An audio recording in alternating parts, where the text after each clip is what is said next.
OTR Halloween Holidays presents The Baba Ghoulie Show.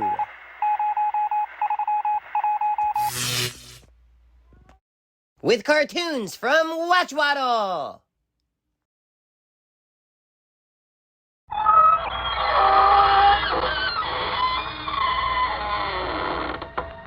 Good evening, friends.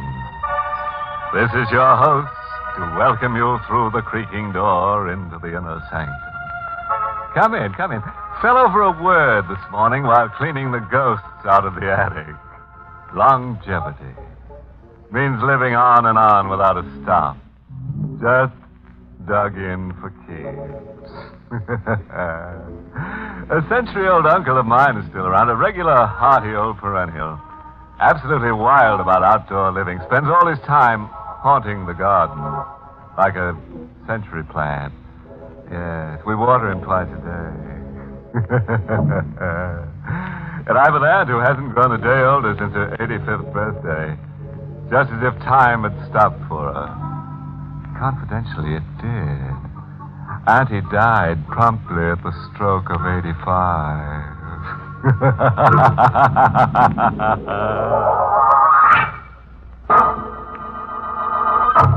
Tonight's Inner Sanctum mystery, Murder Comes to Life, was written by John Robert and stars Charles Irving in the role of Jean, with Santos Ortega as Sorrowful. And now for our weekly dizzy spell. We're aboard a ship, the SS Monterey, entering San Francisco Harbor. A lone deckhand leans over the rail, brooding into the fog. He tenses suddenly, as if keying his ears and mind to a sound in the sea. Jean LeBlanc. Jean LeBlanc. The seaman shakes his head as if the name glances off him meaninglessly.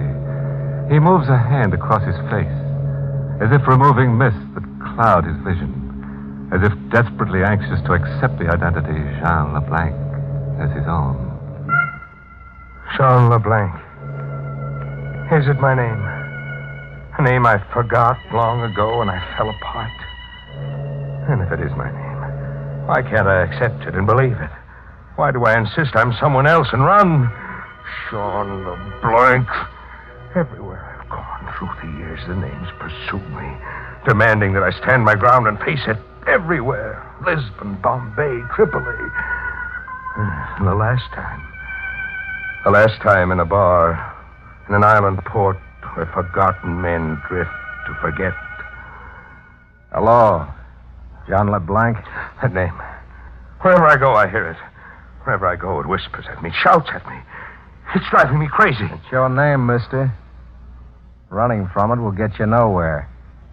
You're Jean LeBlanc. But I'm Belmar. My name is Belmar. You're Jean LeBlanc, San Francisco, USA. You've been shuttling from island to island on the bum like a man without a country. But you're Jean LeBlanc, San Francisco, USA. You're as sure as that? I ought to be. We've traveled around the world and back together. You a step ahead, slippery as an eel, and me on your tail. You've been following me, you say? Like grim death. Why? $50,000. That's the price you'll fetch. Look wherever you are. You've got to stop following me. Sure, I'll stop, LeBlanc. When you stop running. I'll make you stop if I have to kill you. A gun, huh? You're greased lightning on the draw. A killer. If you only had what it takes to pull the trigger. Go on. Try and pull the trigger. I can't. My fingers are numb. It's as if they were asleep. Yella. When the chips are down, just as you've always been. Well, my fingers aren't numb. Here's proof. There was an iron bar crashing against my skull. A hole opened in the earth, and I plunged through it.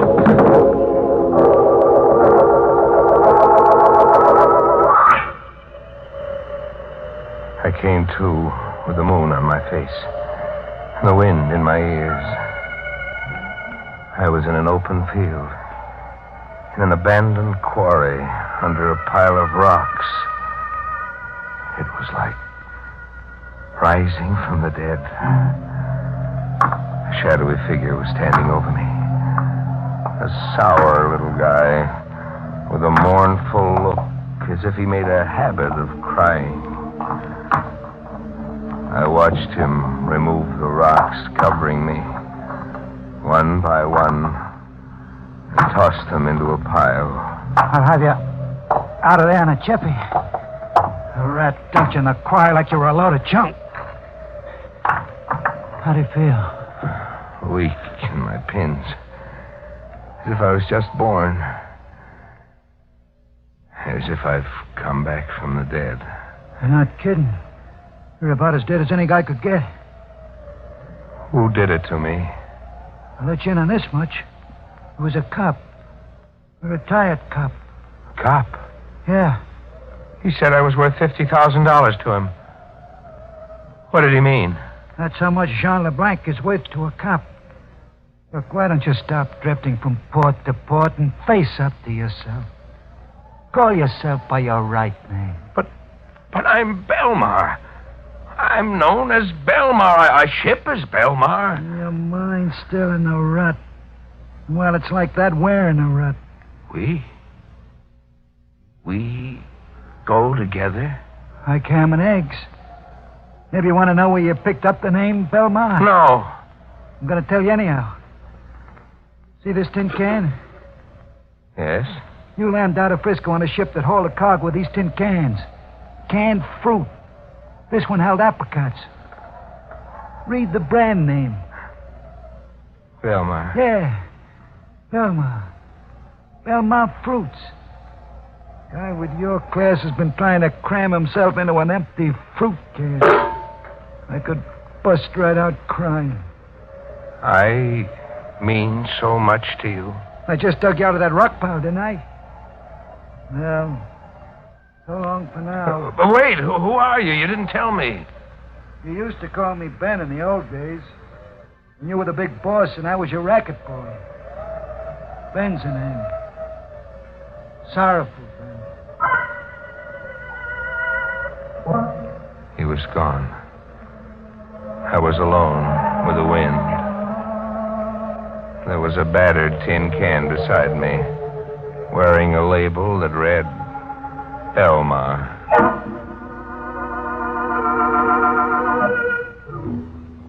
I went back to the club I'd blanked out in. There were questions I wanted answered. Want something, mister? What? You? Yes, me. Surprised? You were killed in here last night. Sure. But here I am, my own ghost. Yeah, I'm thin air. Reach out and feel. Go on, Popeye, feel. What, you were deader than a doornail. Now, let's quit horsing around and get down to cases. Who gave me the business? Now, look, I don't want to get mixed up. I asked who gave me the business. Tramp, as far as I know. Calls himself Sanderson. Like you, a stranger on the island. And who pronounced me dead? Old Bailey. He serves as a sort of unofficial coroner here on the island. And how is it I ended up in a stone quarry? And how come the island police weren't notified of my murder? Nobody goes to the police on this island. When old Bailey pronounced you dead, everybody looked the other way while Sanderson carried you out the back door. Beats me. You were stone dead right where you're standing now. Sorry, pal. Sorry I had to come back and spoil it.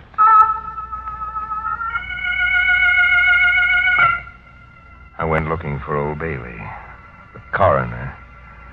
I wanted to know why an unconscious man qualified with him as a corpse ready for immediate burial.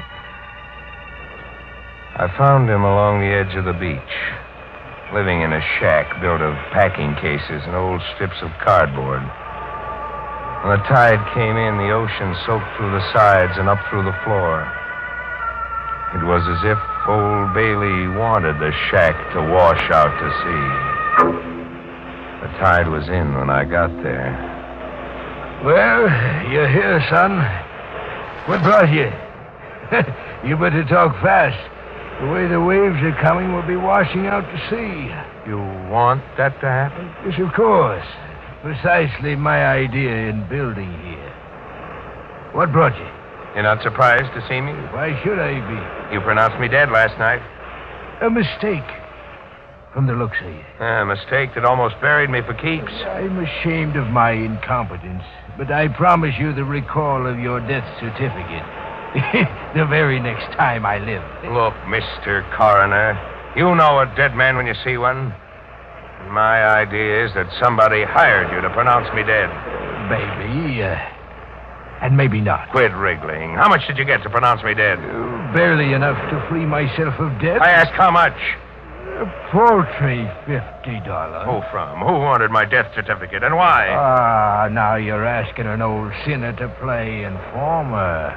I'm not asking, Bailey. You're demanding, on pain of death. You overestimate the price I put on my life. We'll see. We'll see if we can push the price up. You lose. Who bought that death certificate from you? The harder you squeeze, the lower the price goes. You're losing, LeBlanc. The storm's beating you.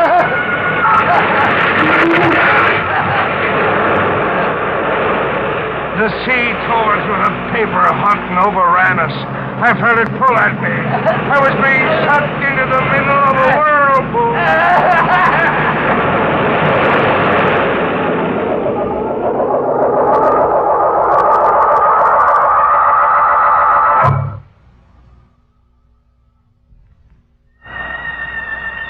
I came to, lying face up on the beach. The storm was over. The tide was out. Old Bailey was gone. And his paper hut, too. I could see the wreckage way in the distance, riding the ocean swell. I was half dead, but alive. A miracle. I gotta keep you alive and going, boss. Well, it happened. I'm to blame for the condition you're in. You're to blame. How? It was me who beat you over the head and sent your mind wandering. You really want to know about it? Yes. It was your last day in Frisco. The cops were around our hideout, setting up machine guns, tossing tear gas bombs, all ready to close in for the pinch. The only way out was to shoot our way out. And? You can't remember anything by yourself, huh? No. No, I try, but something gets in my way. It's all a jumble in my mind. I was the only one doing any shooting on our side. You were blowing your top, screaming like a crazy man. Gunfight. Guns always gave you the willies. I slugged you to shut you up. Later I got you out and smuggled the two of us aboard a ship. It was a freighter carrying fruit cans with the name Belmar on them. And? And blank. Strictly a getaway. Not call it quits. Just get away and lay low. But you blanked out. Powerful. Yeah? Tell me, what was your Jean LeBlanc like before he began to scream that last day in Frisco? Oh, top man of the world. You had the world in your vest pocket, boss. You were the Jesse James I read about as a kid, only better. The stuff you pulled at Frisco on its ear. What sort of stuff? Banks, museums, mail trucks. Just theft? No murder? Murder was the rub. Like I said, guns gave you the willie. That last day in Frisco, police had our hideout surrounded, you said. How did they get that close? That's a question I was waiting for you to get around to.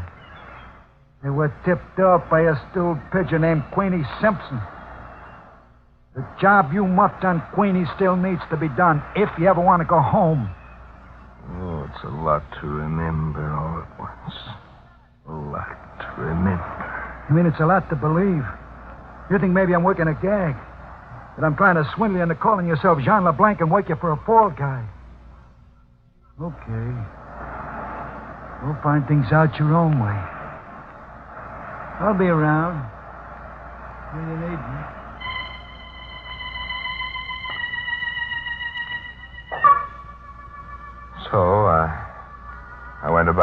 finding things out my own way. I went looking for Sanderson to double-check on why he broke my head so that a phony death certificate could be issued in the name of Jean LeBlanc. I found him camped in a hobo jungle 50 yards away from a railroad embankment. LeBlanc. Back from the dead. Can it? You never killed me. I didn't. No, you just thought you did. I only passed out and you buried me alive. Disappointed? Not too much, maybe. You're worth $50,000 in reward money. Dead or alive. Here, this will restore your memory. It was a police notice offering a $50,000 reward for the capture of Jean LeBlanc, dead or alive. I get your death certificate angle, Sanderson. With me dead, it would have been easier for you. No carting me back. Just show that death certificate old Bailey issued and collect. I'll collect anyhow. If you live. That wouldn't be a threat, would it? A death notice. Who's going to die now? You. Of strangulation. I don't worry you, huh? Not a bit. I told you last night you weren't the killer type. You threaten, then you run. Yeah, but I've changed, Sanderson. I've stopped running, thanks to you. Thanks to me. Yeah, you opened my head last night and the fears ran out. LeBlanc, I you're face crazy. up to myself now. I don't cry baby anymore. I'm not the killer type, but I'm going to kill you and laugh until I blow a fuse. I had the strength of 100 men in my hands. My fingers were steel claws. Sanderson didn't have a chance. In the struggle, the black patch he wore over one eye slipped. I was staring into an empty eye socket, looking for the last glimpse of myself that would finally stitch broken fragments together into a single piece. Who was I really, and what was I all about? I saw nothing in that empty eye socket.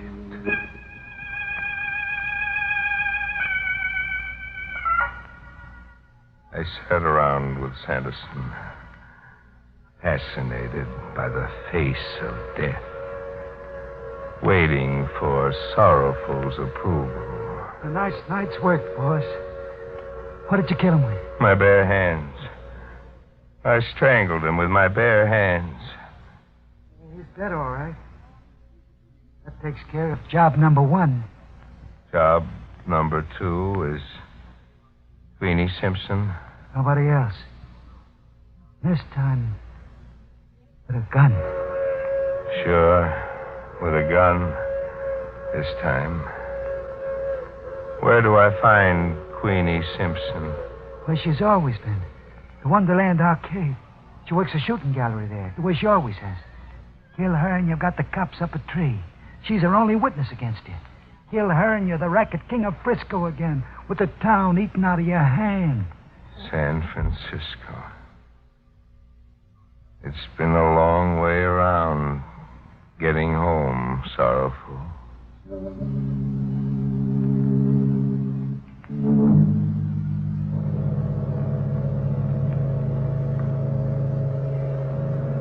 I've come back to a forgotten world.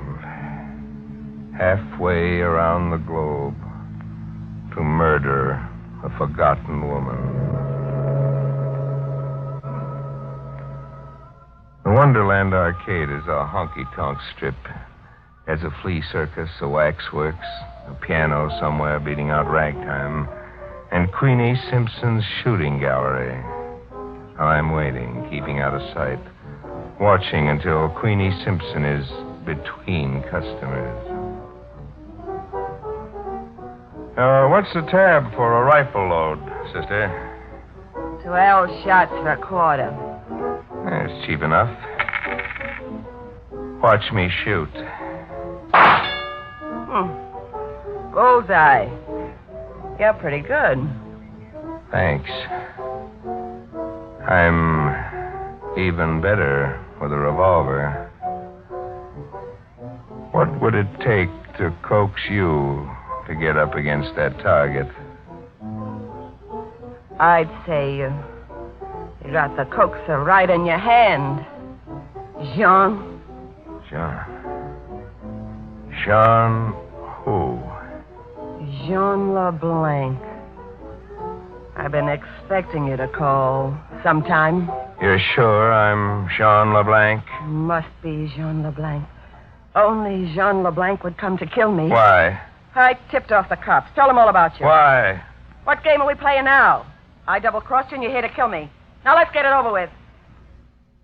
You got 11 shots left, mister. She's up against the target. Indifferent to her fate. I stare at her, and then I lose her. My gun drops to my side. I can't shoot. My fears are back. I'm choked up with fear. The fear that drove me across the world. Pull the trigger, LeBlanc. Sorrowful. Yeah, me. Still Johnny on the spot. Go ahead, pull that trigger. You killed double-crosses. I can't pull the trigger, Sorrow. Don't turn yellow now. You come back a long way. Pull that trigger and you're the big boss again. I can't. My fingers are numb. My hands feel dead. I stuck along with you. Crawled after you from island to island. I watched over you, worried about you, waiting for you to come out of a brainstorm. But now it's over. Once and for all. Are you going to make like Jean LeBlanc and pull that trigger? I can't. I'm Jean LeBlanc, but I can't measure up to what you expect. I'm afraid. Give me that gun. Sorrowful shot Queenie as surely as I couldn't. I watch her stiffen while a red stain on her dress over her heart spins and spins into a wider and wider circle. You were somebody in my book once, LeBlanc. Don't blame me, Sorrowful. You built a statue in your mind. And now it turns out it's only a clay statue. Police cars. Hear the sirens. Take one more shot, Sorrowful. Let me shoot your statue down before the police come. I can't. You must. Either way, I die, but I'd rather it was you. This way, I won't die screaming. Shoot, Sorrowful, please.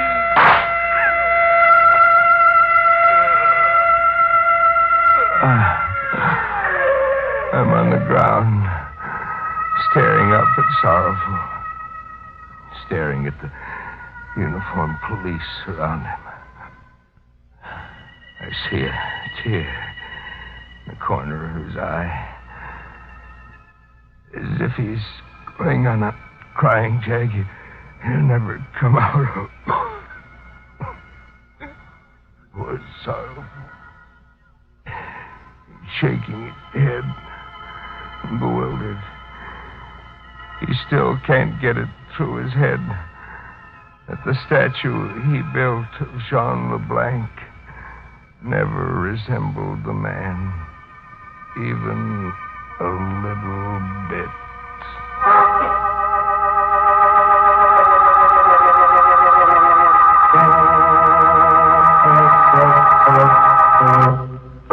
Oh, poor LeBlanc.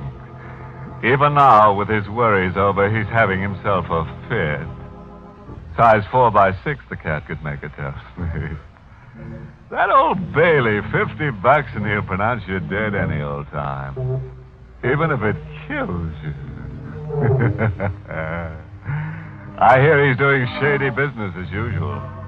His shingles hung on Davy Jones's locker. His engraved invitations to please call read, drop in any old crime.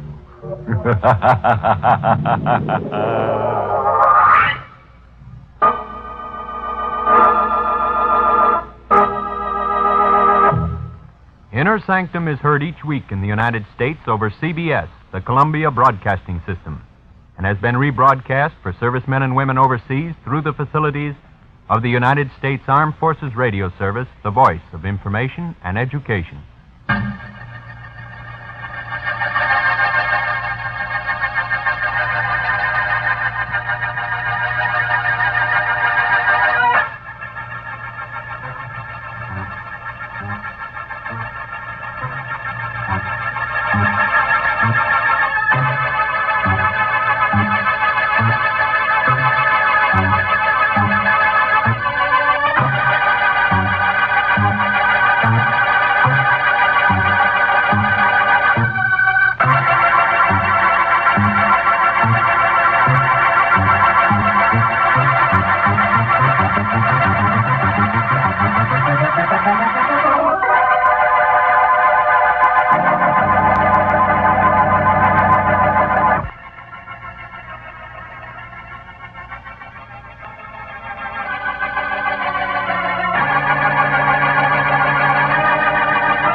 It's intermission time at the Baba Gully Show. Time to refresh yourself and visit our snack bar.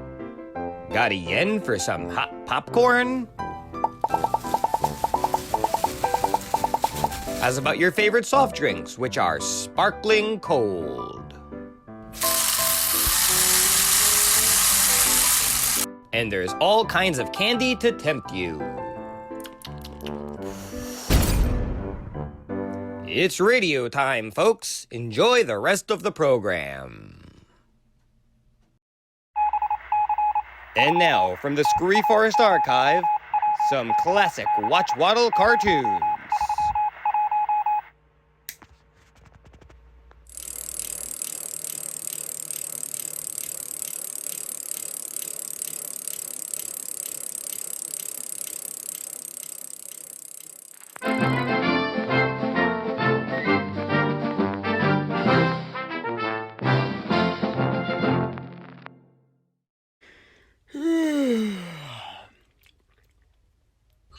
One, 2, 3, 4, 5, 6, 7, 8, 9, 10, 11, 12, 13, 14, 15, 16, 17, 18, 19, 20, 21.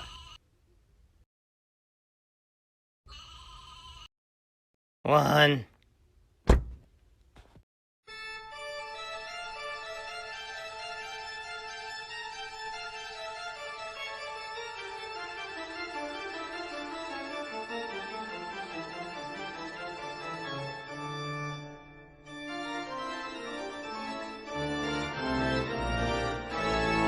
Hope you're enjoying today's radio program. When it's done, be sure to check out our channel over at Watch Waddle. Enjoy some tunes with a nice cold soda.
are successful, Professor Dexter, your discovery will rock the scientific world. We will be.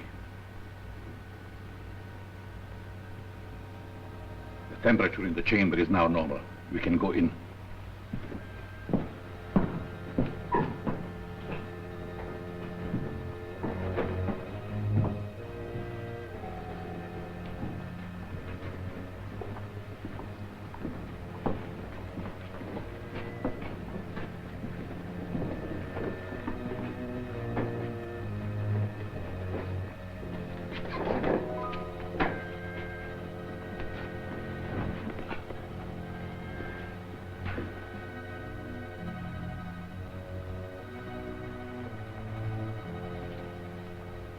Attach the electric impulses.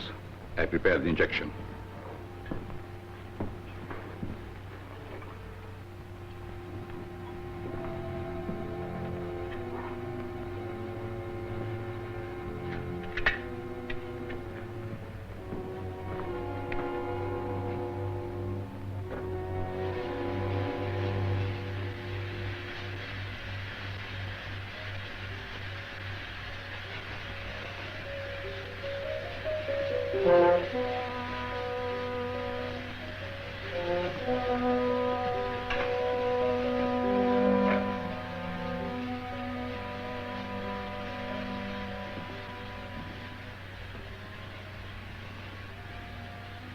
Turn it off.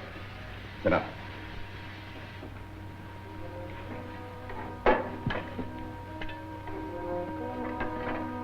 We've been waiting 4 months for this moment. How can you be so calm?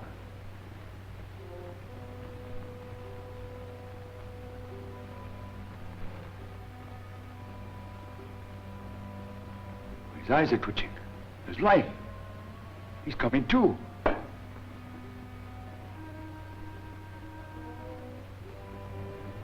Thank you, Gilmore. I told you I would.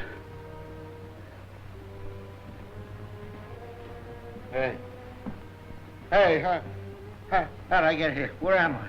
Take it easy. You'll be all right. Huh? Yeah. Drink this.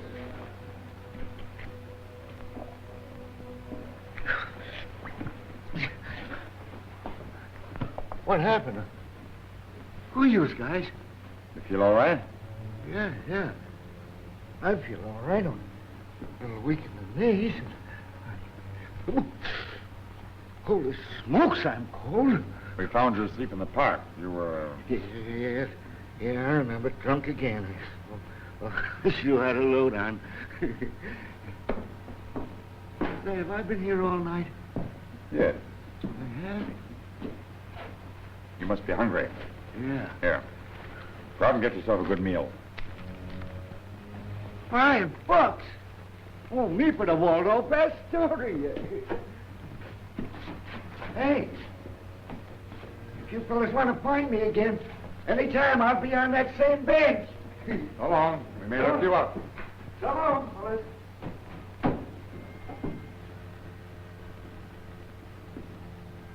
It's incredible. He didn't remember a thing. I wonder what he'd say if we told him he's been frozen solid for 4 months in sub-zero temperature without food or water. He wouldn't believe. Neither would anyone else. But you proved your theory, Professor Dexter.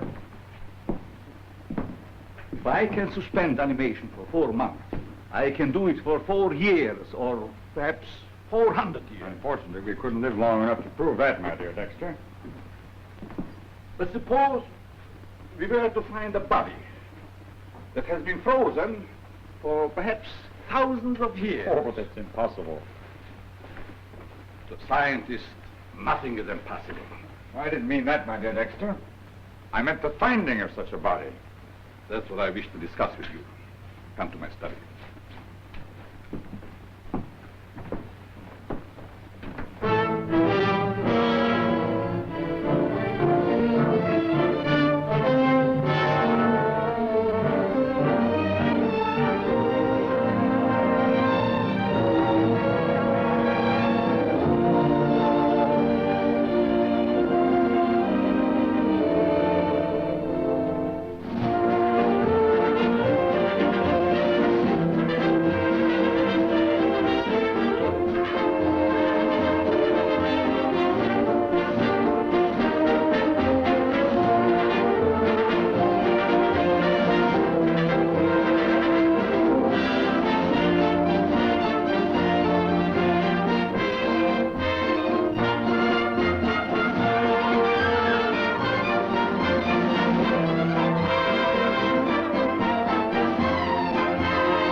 I'm convinced this is the habitat of early man.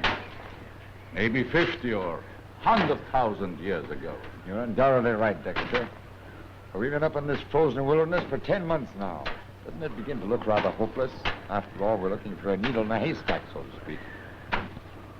You have something on your mind. What is it? I suggest we abandon the search. It seems so hopeless. We might stay here for years, never find anything but tusks and skeletons. Quite true. But again, we may find what we're after. It's one chance in a million. The odds are too great against us. Let's go home. You can go if you want to. I'll stay on. Oh, please don't misunderstand me, Dexter. I don't want to leave you here alone. I can't. But after all, I'm a married man with a family. I'm married, too. You are? A true scientist is married to his profession. No sacrifice is too great.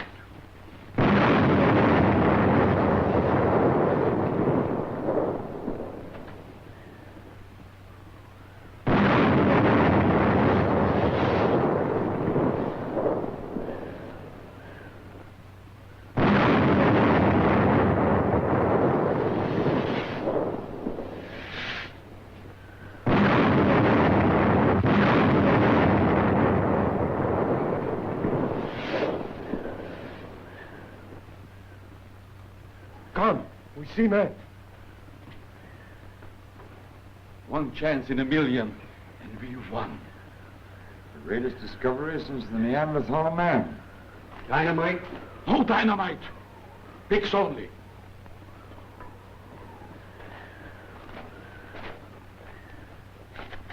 Be very careful.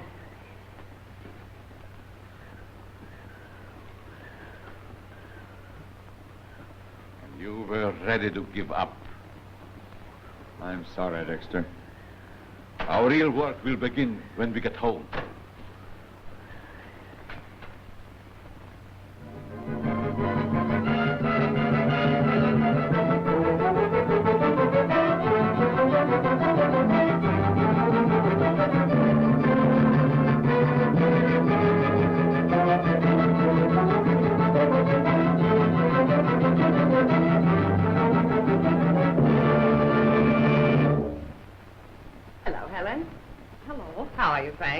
I'm so glad you were both able to come. We are very happy to be here. Won't you go in and join the others? Thank you. Thank you.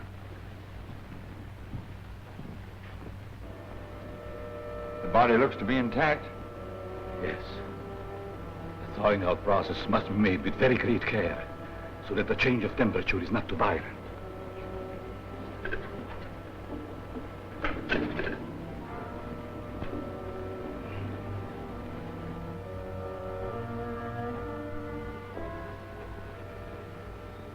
Hard to believe he's been dead for centuries. How do you know he's dead? I don't know. He may have been swept up alive in a glacial torrent and frozen in a sudden sub-zero temperature. But I had no idea it was so late. My wife will be wondering what's become of our guest of honor. I better phone the house and tell her we'll be late for the party.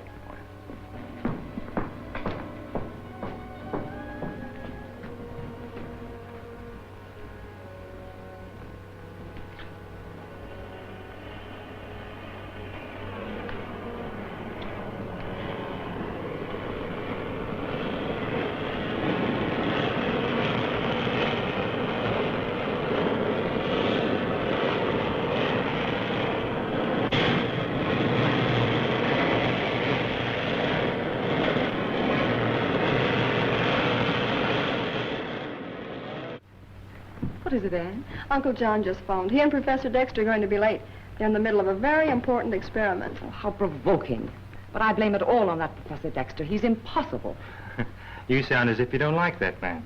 I don't. He frightens me. I have a feeling that no good will come to John from associating with him. You know, sometimes I think Professor Dexter is mad. Don't take Aunt Hilda too seriously, darling. She took a dislike to the professor the first time she saw him, and she's never gotten over it. And I never will. Mark my words, your Uncle John will rue the day he ever became associated with that impossible person. Well, now I'm looking forward to meeting the professor with added interest.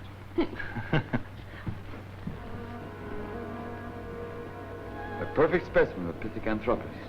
Neither man nor ape.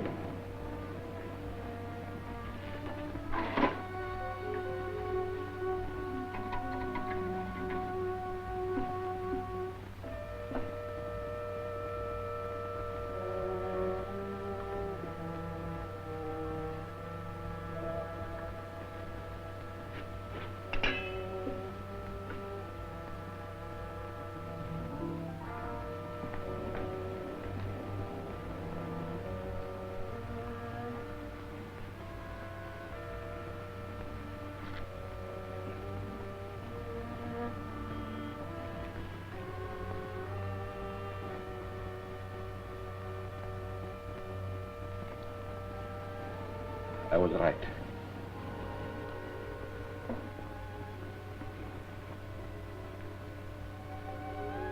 It's alive. I can't believe it.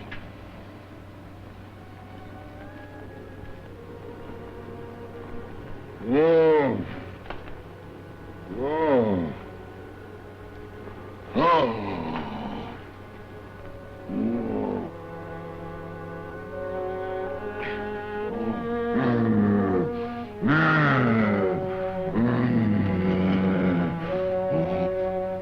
Get back!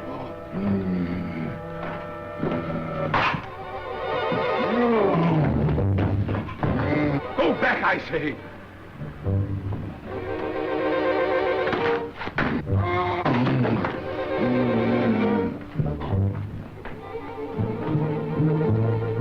Kill us.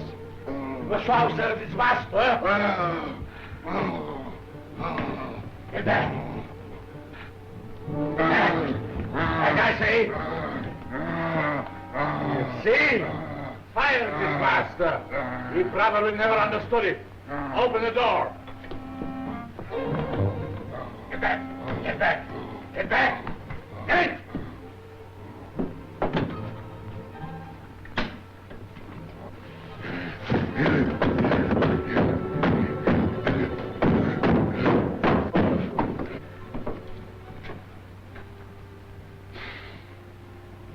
How will you get him over to the Museum of Natural History? And what makes you think that that is my plan? What else can you do with him? How will the world know of your achievement? Well, they will know in time. But first I shall try an experiment on him.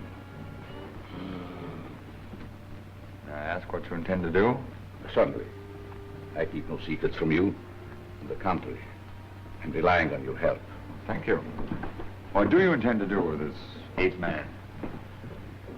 Well, I shall try to transplant a segment of the brain of a present-day man into the skull of that prehistoric creature, endowing him with just enough understanding to make him obey my orders. Well, why not an entire brain? No.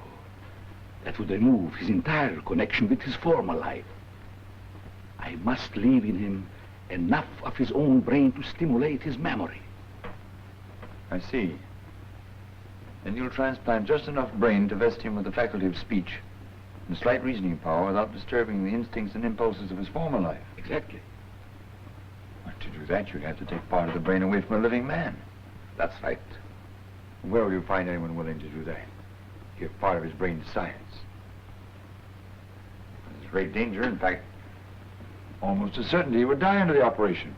That would be murder. Murder is an ugly word. As a scientist, I don't recognize it. You better hurry. My wife will think we're never coming. Yes, let's get it over with. You want to tell them about our discovery? No, not a word. Until I'm ready to announce it to the world. I'm just dying to hear all about your adventures, Professor. There isn't very much to talk about, after all. It must have been terribly lonesome up there all alone without your wife. What a break. What's that, George? Why, I merely said, what a mistake. You're very quiet, Professor. Yes, I was thinking. I enjoy studying people. You know, some people's brains would never be missed. I've often thought that.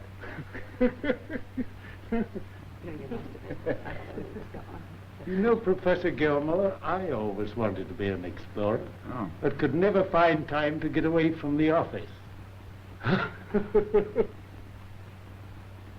I'm going to ask Uncle John to play something for us. He'd be glad to get away. Uncle John, won't you play something for us, please? Oh, I've probably forgotten how to play by this time, ma'am. Oh, come on, play that piece I like so much. You know, Moonlight Sonata? Oh, but it's so sad. Oh, come on, please. Yes, do. Here's Come on, please. lovely. Here's All right. You asked for it. I've heard it play for a long time.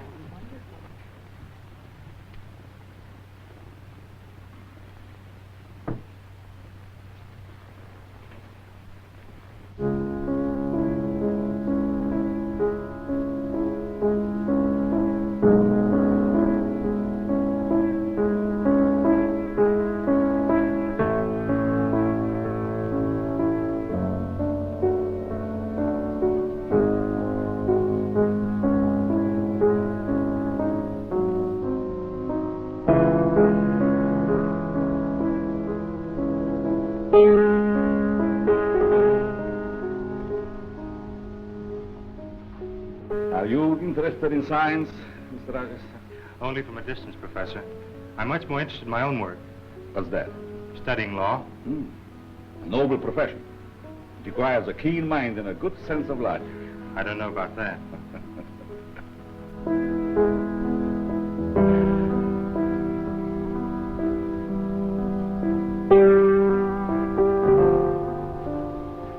I think I better be going. Oh, so early?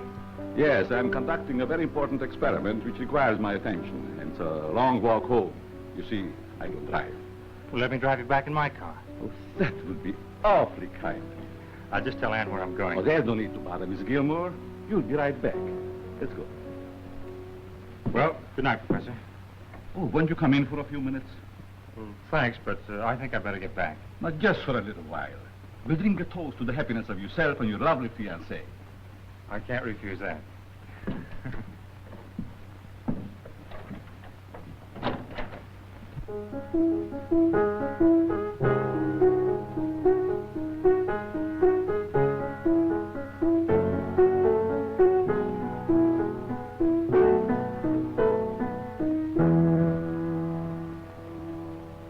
Oh, that was beautiful, Uncle John. Please play some more. No.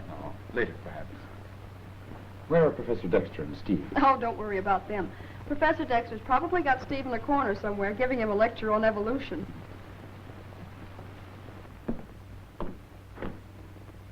Come, sit down, Mr. Rogers. There are cigarettes. Help yourself. Thank you.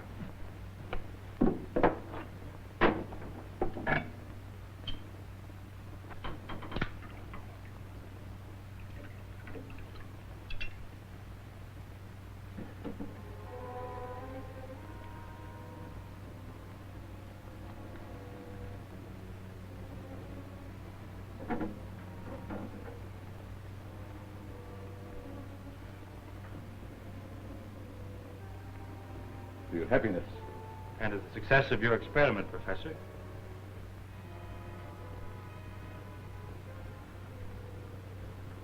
Will you excuse us a moment, please? Sir, have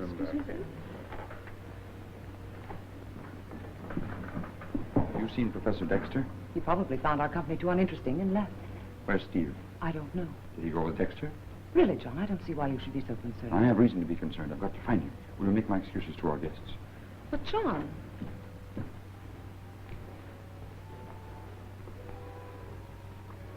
Anything wrong, Mr. Rogers? Strange, I feel so sleepy all of a sudden. Yes. It is a bit stuffy in here. I'll open the window. Oh, thanks.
Stop or I'll kill you.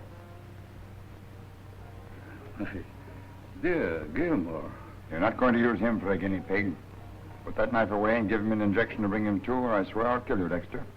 Well, if you're so interested in Mr. Rogers' well-being, I can hardly refuse you. All right, go ahead.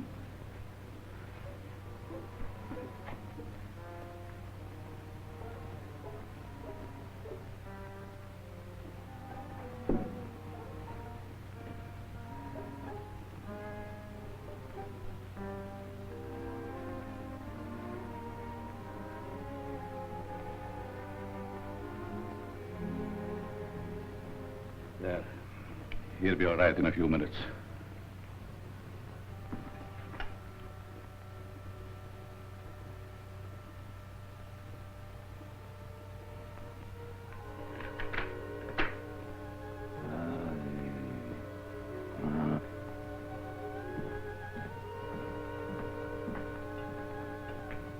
Do you remember anything about this? No. I drugged him. You remember nothing. All right. Help me carry him upstairs before he recovers. All right.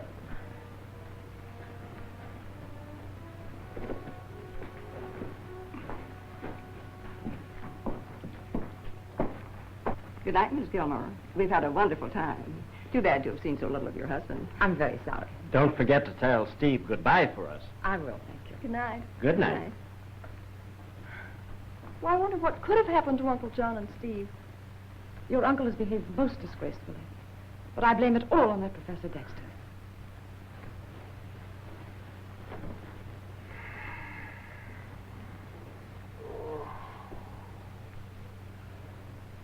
Hey, what happened to me? Mr. Gilmore, what are you doing here? Professor Dexter phoned me. He thought you were ill. Oh, I'm awfully sorry. I seem to remember getting sleepy, but... You're probably overworked. Maybe so. As a matter of fact, I haven't slept much all week. If you're feeling better now, Steve, you better be getting back. Anne's worried. Oh, sure, I'm all right. Well, Professor, good night. Awfully sorry I passed out on you. Think nothing of it. Run along, Steve. I'll follow you in a few minutes. Okay.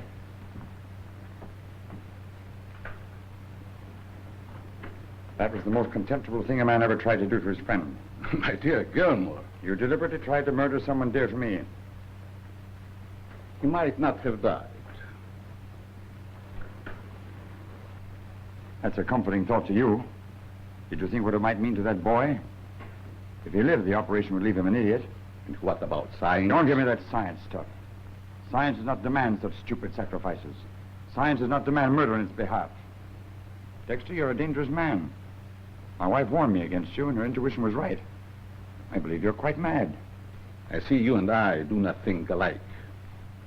No, we don't. That's why I'm telling you now I never want to see you again or have anything more to do with you. My last bit of advice to you is to get rid of that horrible thing you have caged up. Destroy it, I beg of you, destroy it. If it should manage to get away, the primitive instinct in it would be to kill. And you would be held responsible, not that thing. Thank you. When I need advice from you, I will ask for it. Good night.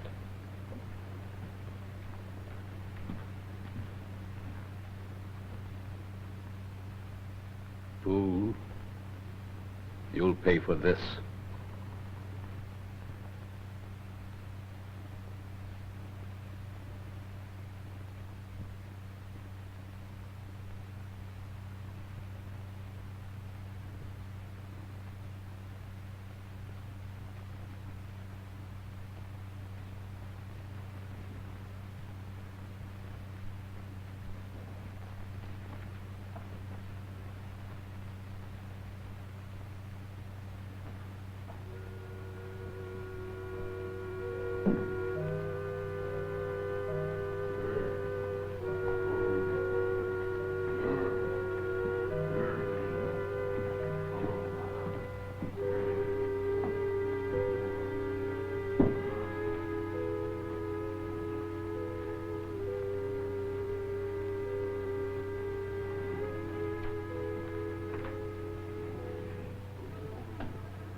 wasn't intended for you, my friend.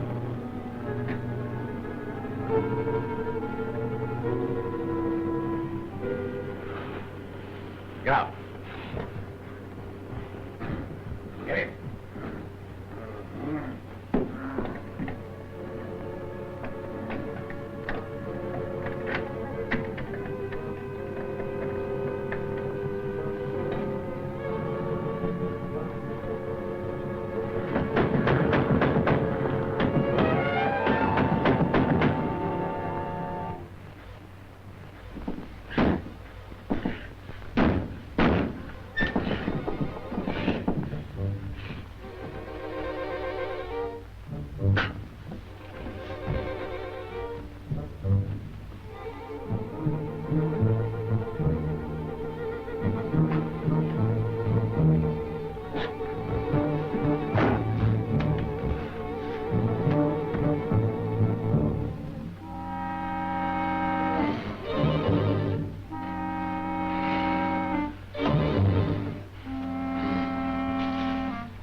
Show you who is master. Back! I show you who is master.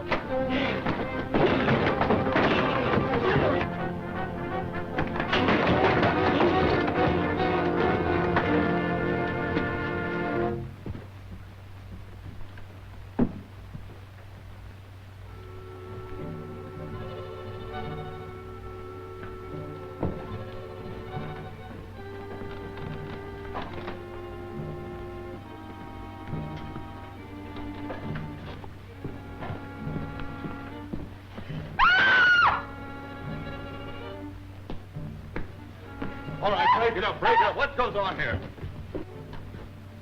Get back. Get back or I'll shoot.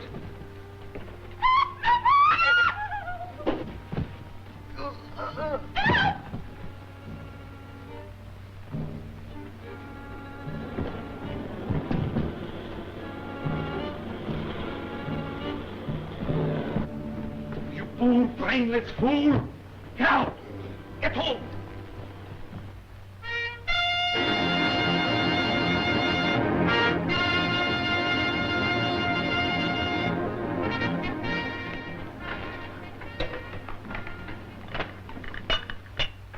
What's the matter, Uncle John? You look worried. Oh, nothing, Anne. I'm just... Pardon me, Mr. Gilmore. You're wanted on the telephone. Oh, thank you, Susan. Excuse me.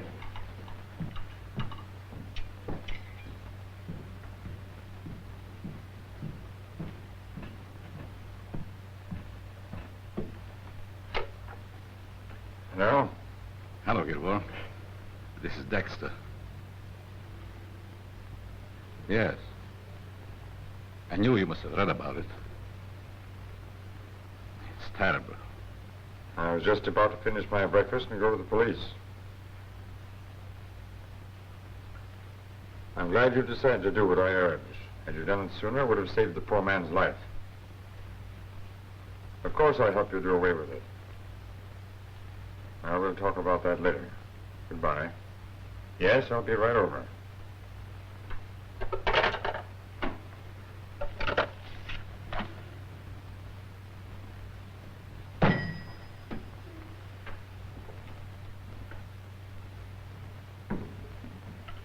I'm sorry, my dear, but something terribly important's come up, and I've got to go immediately. But you haven't finished your breakfast, John. That's what you get, Annie, for marrying a professor.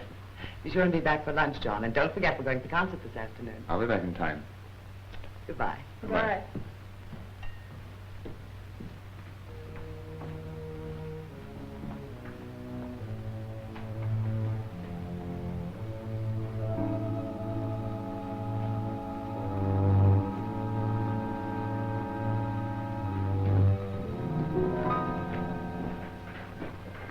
I'm so grateful to you, Gilmore, for coming. I wouldn't have come for any other reason but the killing of the ape. Come. I can understand the way you feel about me. I don't blame you. Nevertheless, as a public-minded citizen, I must still report to the police how the poor man happened to have been killed.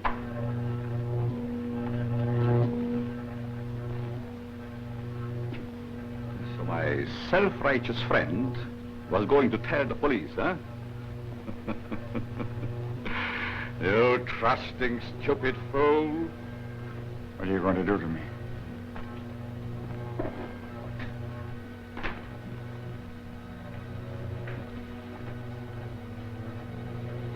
Oh, I know you're insane. Ape Man, after I finish with him, will no longer have the primitive instinct to kill. He'll be a righteous citizen, just like you are. You know why? Because part of your brain, the righteous part, will be in him. I know there's no use pleading with you, Dexter. I've only this to say. If someone has to be the victim of your madness, then I'm glad it's me, not Steve or some other innocent person. Because I feel partly responsible for this whole mess. Spoken like a true scientist.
Do you suppose he can be? He promised to be home for lunch and the concert. Well, he's probably with Professor Dexter. No, he told me that he and Professor Dexter are through. Still, something might have come up that would take him there. Come on, Ann, we'll drive over. All right. Now, stop worrying, Miss Gilmore. We'll find him. Thanks, Steve.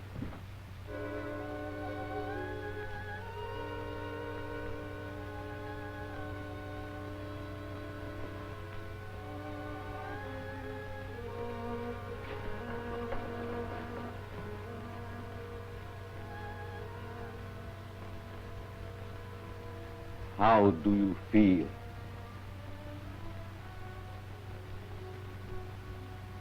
You feel all right?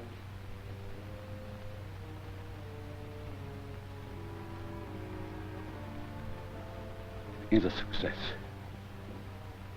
I have advanced his mind 20,000 years in a few hours.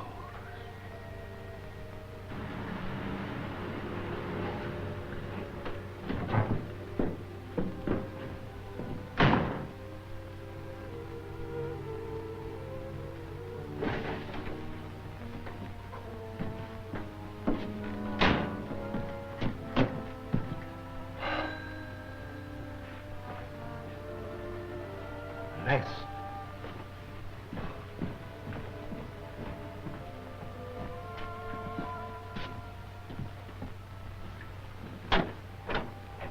Hello. Oh, this is an unexpected pleasure. We hate to disturb you, Professor Dexter, but is Uncle John with you? What makes you think he might be here? Well, we just thought he might be. He left home without finishing his breakfast. He hasn't been back since. Oh, is it so unusual? Well, in this case, yes. You see, we were all going to a concert, and he hasn't even phoned. I'm so sorry. I wish I could help you. Maybe he went to his club. Maybe he did. Thank you.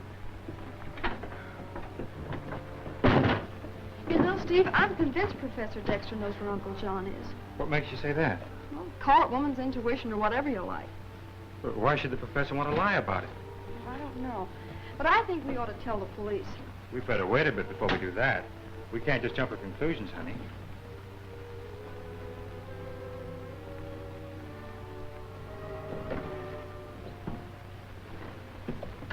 You know, Steve, I'm beginning to think Aunt Hilda was right about Professor Dexter. Maybe you're right, honey.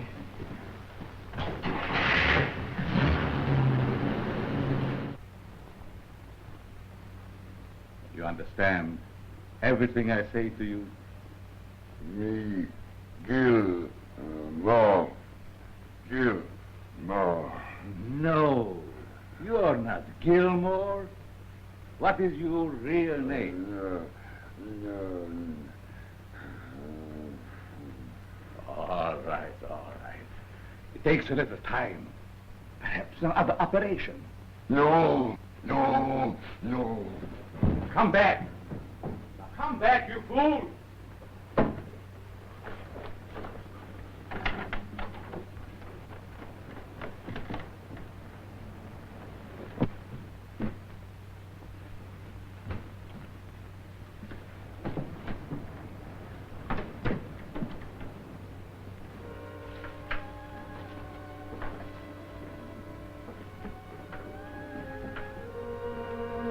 I really think we ought to call the police. No, that would only cause a scandal. I can't stand any more of this.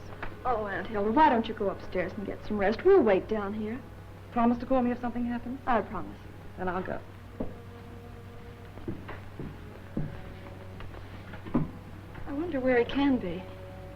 Ann, I've got a hunch he's in trouble. Well, if he doesn't show up soon, I'm going to call the police, whether Aunt Hilda likes it or not. Okay.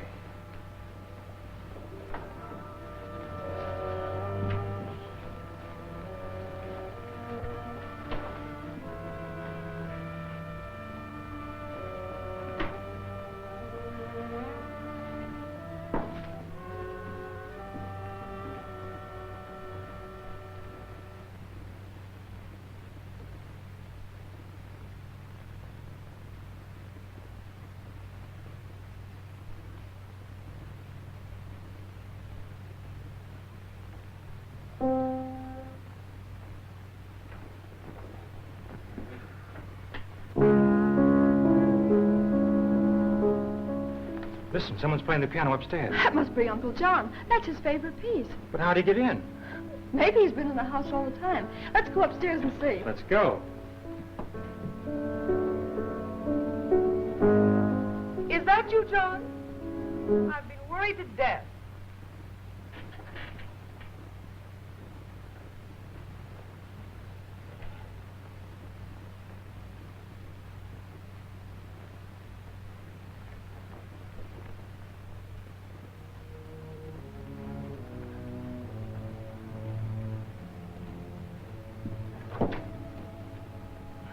Well, there's no one here.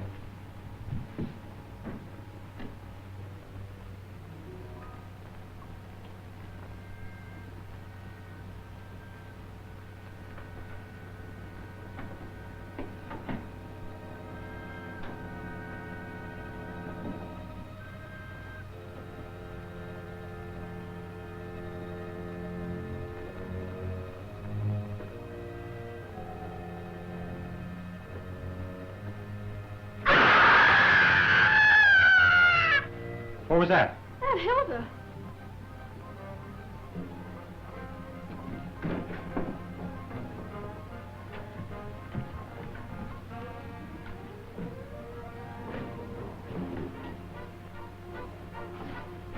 She's dead. Oh, I can't believe it.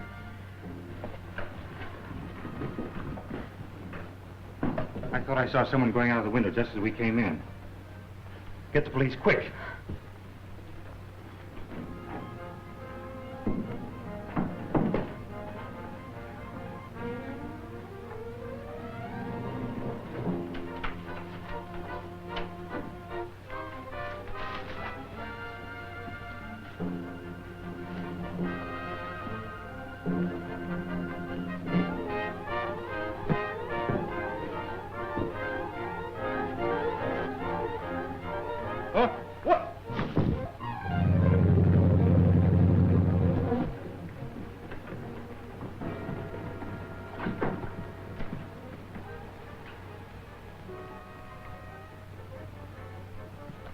The neck's broken, just like the other case.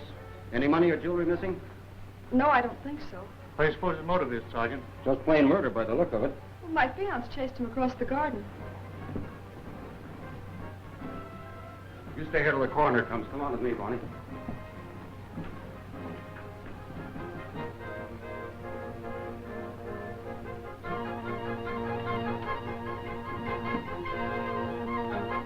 Sarge, here's a footprint.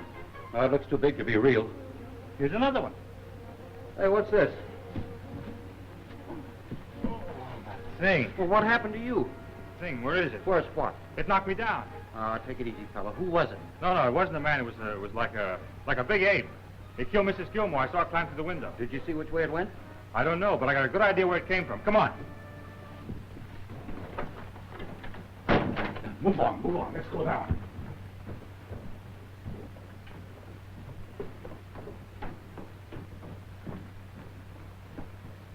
Where have you been? My home. Did you kill somebody again? I killed Hilda. Mrs. Gilmore. Why did you kill her? Didn't mean to. This is the house. I'm sure Dexter knows something about it. I hope you're right. Get in there, you fool. Get in there. Do as I say.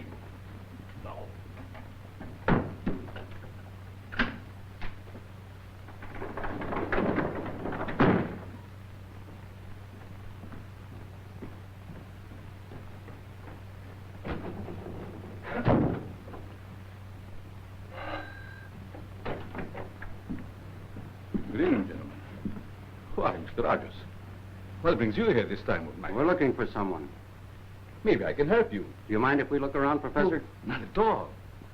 You think perhaps somebody entered this house? It's possible. That monster, where is it? Monster? I don't know what you're talking about. You will when we find it. Nothing in there. Looks like we're barking up the wrong tree. Are you satisfied, Mr. Rogers? I'm not so sure. Where's that door lead to? Oh, that leads to my laboratory. You may want to inspect that too. Well, we might as well, as long as we're here. Very well. Follow me.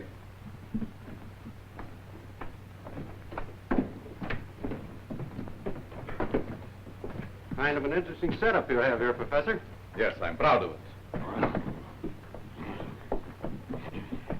What was that noise? It must have been next door. Well, maybe we'd better go around and see what's out there.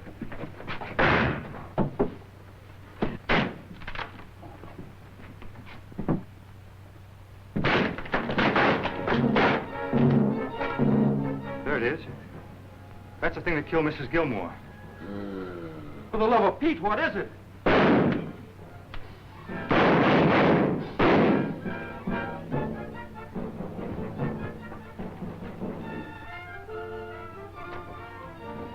No. Get away. Get away. Get away. Oh!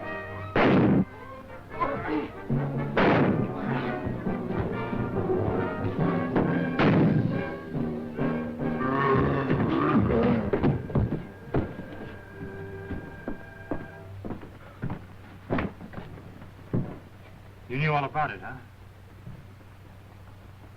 I brought it to life. What is it? It is a prehistoric man with part of Gilmore's brain. Gilmore? Interest, science. You must destroy that thing. Oh, how? Bullets don't seem to phase it. There's only one way.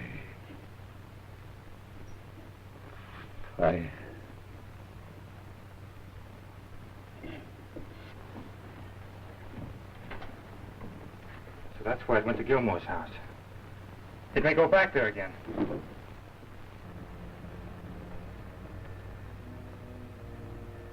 Well, if you see him, please ask him to come right over. I'm frightened. Yeah, thank you.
I'll get it.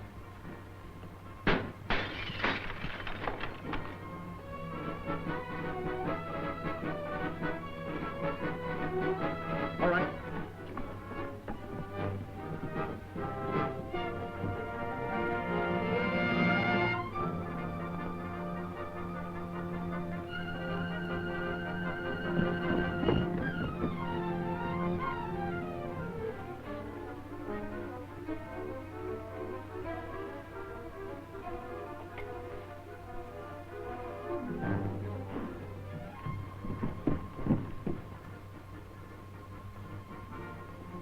There it goes. It's got Ann.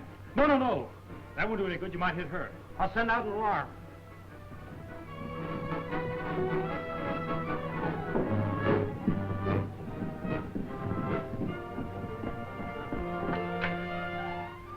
Give me police headquarters. Station 42, quick. Are you kidding? But I tell you, I saw it with my own eyes. Call out everything you got. Okay, okay. McGinnis, put out this alarm. Follow all cars in this vicinity.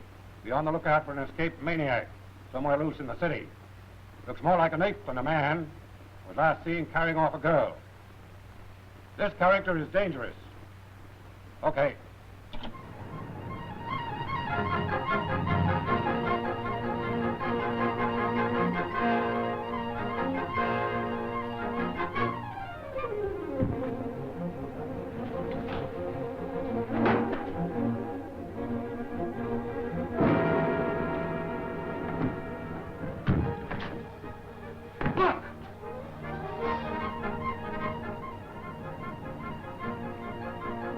Back and try and catch him on the other side.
Hey, what's going on here?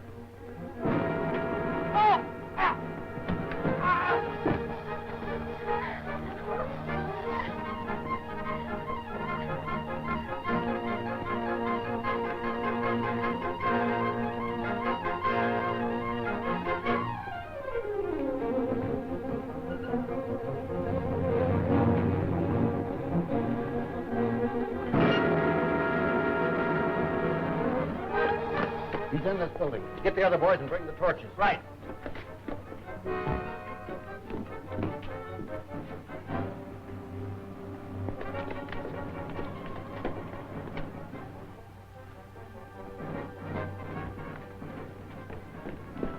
There he is up there. Light your torches and spread out. Remember, no shooting. Barney, guard that exit. 3 of you boys go up that ladder. We'll go up here. We've got to corner him.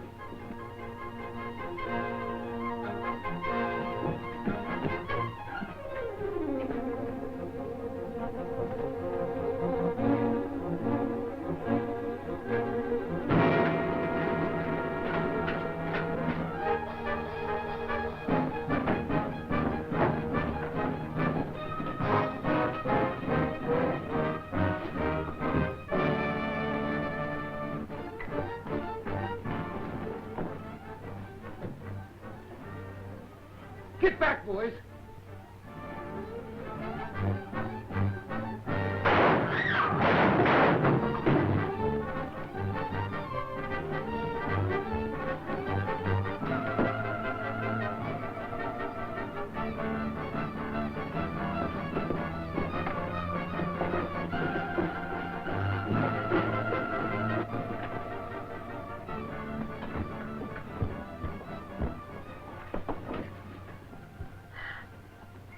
They will not find you now.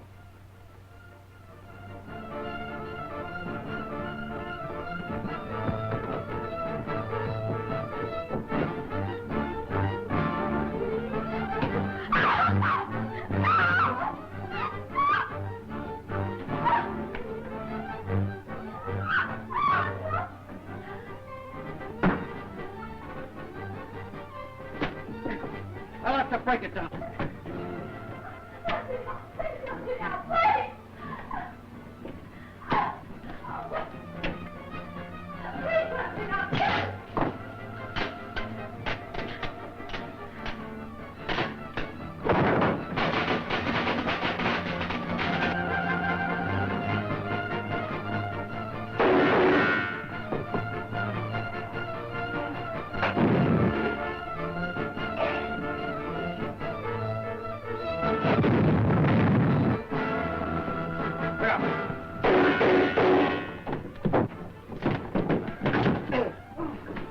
Place is on fire! Don't be a fool! You can't make it! Hands down there.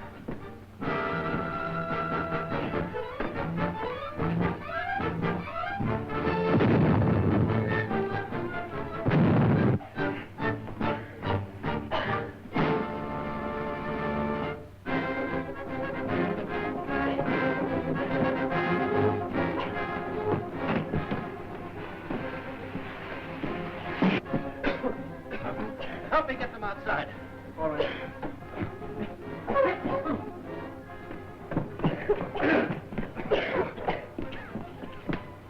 Are you all right, honey? Oh, Steve. Take it easy. Everything's going to be all right. Well, this is one time. I hope the fire department lets it get a good start.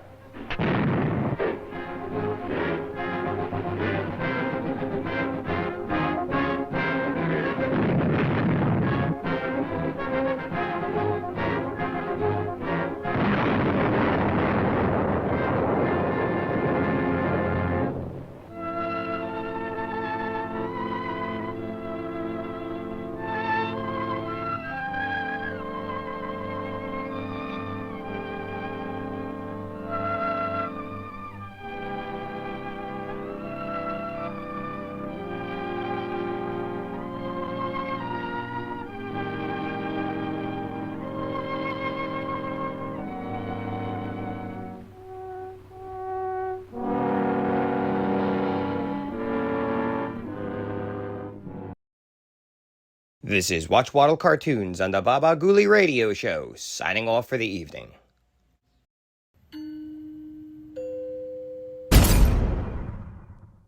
Well then.